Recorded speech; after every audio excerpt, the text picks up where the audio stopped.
want to kind of have the patient down to the lower half because we're limited as to how far the bucky will go.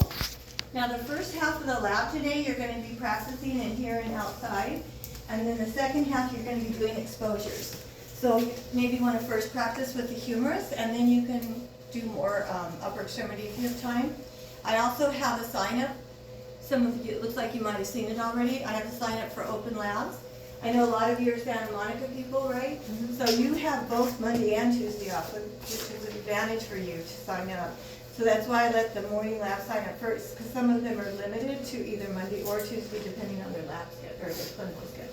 And I know a few of you are limited too, but I think this will work out. If it's not fair, then I'll do next time I do you sign up first and then them. But I think the way your schedules are, it kind of works out anyway. Okay.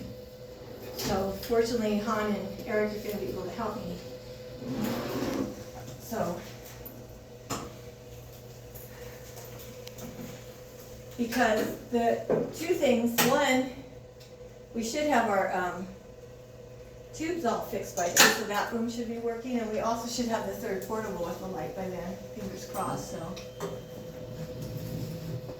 So again, I'm not hitting the light yet, I'm just getting everything ready. Don't need a light. I'm going to first open it up to my maximum collimation. Okay, so scoot your shoulder towards me just a little bit, then keep your hips where they are.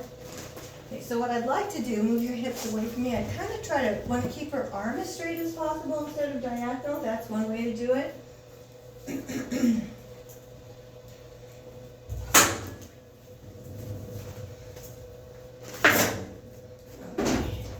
So I need to check my what? Because I was messing around with the tube over there, so I need to check my D10. Ah, see that? What D10, anybody remember? Yeah. Side to side, and then vertical, and I D10 here. So I did my 3 D10s. Now look at that, almost perfect. So I want to make sure the shoulders relax down so I can see the top of the humerus and I can see the antecubital fossa. So I'm going to go ahead and turn my tube. And because I am diagonal, like I showed you up there, I can open this collimation just a little more. But you can't do this, you have to keep it within the IR direction. So since I have a lot of light up here and it's a little close here, I'm just going to move her slightly. And then again, see how much it makes more sense to have the marker down here than right here. Rosa was saying, I think Santa Monica wants it mid arm. So if that's what they tell you, you have to do what they tell you, but I think it's stupid. I don't think they say anything. So. They don't? No. Okay. Only because, why have it at the widest place and then make you open it up more? Now, a couple things I was going to show you with this apron. This particular apron, it has I guess I should show them afterwards, but it has this strap where it releases from the shoulder here, so that's kind of nice, so you can just fold it down. The thing about these aprons is it's fine if it's like this and then fold it down, but you just don't want any lead. I wouldn't keep it like attached to her because then you don't really know what's going on in the back, and she might be laying on some part of an apron that you don't see, and then the next thing you know you've got lead in the way and it causes a repeat. Obviously we don't want all this. So you can just have her, if it keeps like flipping out in the way, either tape it or have them hold it. So that's being super just hold it because we do want to protect the breast tissues. Okay, so that looks good. I'll make a little bit more side to side because she's got a little itty bitty skinny arm. Okay, and then for the lateral, we could either just have her turn her hand up. Is that comfortable for you or not? You look uncomfortable. Ugh. Really uncomfortable right now. So maybe we won't do that one for you. Okay, let's do this one with your thumb up.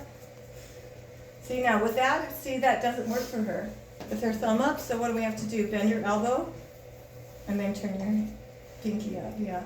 See, for her, it didn't work with her thumb up. But if we flex your arm, then that does put it perpendicular. So sometimes you have to work with your patient. That's another reason why it's good to change partners up.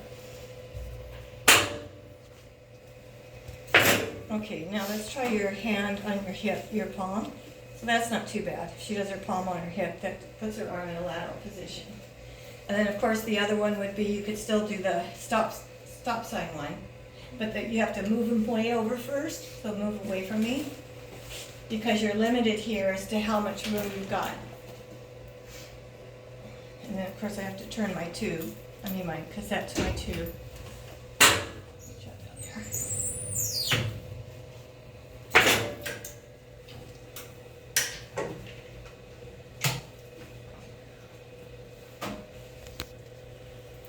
I've got the glenoid fossa here, I've got the olecranon process here.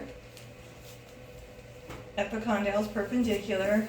Put my marker here on the anterior side. And then easy peasy. Right? Looks so easy, right? Okay, questions?